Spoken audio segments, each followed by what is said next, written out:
I thank you for joining me. I'm going to be reading the Earth Class Notes, written by the 12th Apostle, entitled Creation Explained. Consider with me what would be required to create everlasting souls who are self sufficient, with sovereign freedom of choice and were indestructible. Interestingly, only six such everlasting beings were created, being a part of God's purpose and plan for these six created beings to populate the endless universe.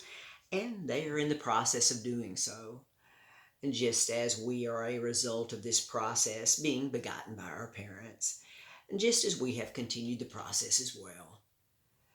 Why do you think only our beloved God was capable of creating these six higher life forms?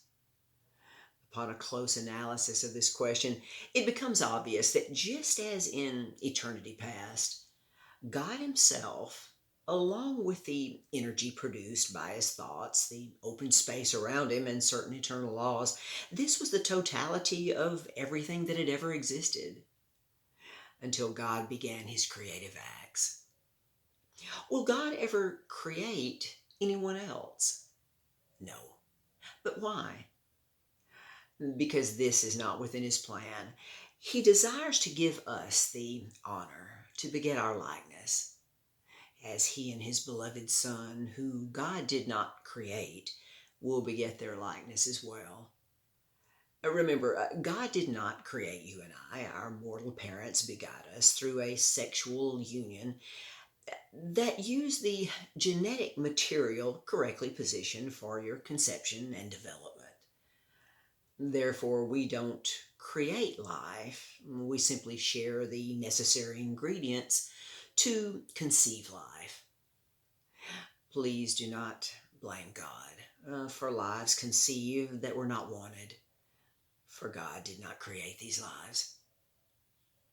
But even God must have pre-existing material to create anything, such as His first creation of the universe heavens of large hollow spheres of light, forming from the particles of light that had always emitted from the sleep state of His spirit brain that is the same size of a man's brain.